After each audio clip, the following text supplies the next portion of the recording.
ഏതൊരാള് മനസ്സ് വിഷമിച്ചാലും, ഏതൊരാൾക്കൊരു പ്രശ്നം വന്നാലും അത്ര കാലം സ്നേഹത്തോടെ കൊണ്ടു നടന്നിട്ടുണ്ടെങ്കിൽ, ഒരിക്കലെങ്കിലും അദ്ദേഹത്തിന്റെ നാമം സ്നേഹത്തോടെ എന്റെ ഗുരുവായൂരപ്പ എന്ന് ഒരിക്കലെങ്കിലും വിളിച്ചിട്ടുണ്ടെങ്കിൽ നിങ്ങളുടെ ചുമലിൽ ഒരു കൈ വന്ന് വീഴുമെന്ന് ഉറപ്പായിട്ട് വിശ്വസിച്ചോളൂ. ഞാൻ ഗുരുവായൂരപ്പന്റെ നാമത്തിലാണ് നിങ്ങളോട് പറയുന്നത്.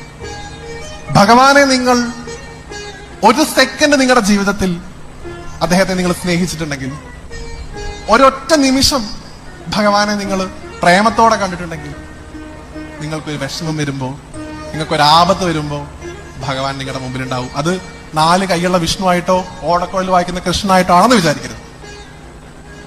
പല രൂപത്തിൽ, പല രീതിയിൽ, പല ചിന്തകളിൽ ഗുരുവായൂരപ്പൻ നിങ്ങളുടെ മനസ്സിലുണ്ടാവും. നേരത്തെ പറഞ്ഞല്ലോ, ഭഗവാൻ ധർമ്മച്യുതി വരുന്ന സമയത്ത് അവതാരങ്ങൾ എടുത്തുകൊണ്ടേയിരിക്കും. എവിടെയാ അവതാരങ്ങൾ എടുക്കണേ? ഹരിദ്വാറിലോ ബദ്രിയിലോ ഉംബർനാടോ അല്ല, നിങ്ങളുടെയൊക്കെ മനസ്സിലാണ് ഭഗവാൻ അവതരിക്കുന്നത്. ആ 2 കുഞ്ഞിക്കായി നിങ്ങളുടെ തോളിൽ വന്ന് വീഴുന്നത് നിങ്ങൾ അനുഭവിച്ചറിയും. ഭഗവാനെ വിശ്വസിച്ച് നിങ്ങൾ ഭജിക്കുന്നെങ്കിൽ അതാണ് ഗുരുവായൂരപ്പന്റെ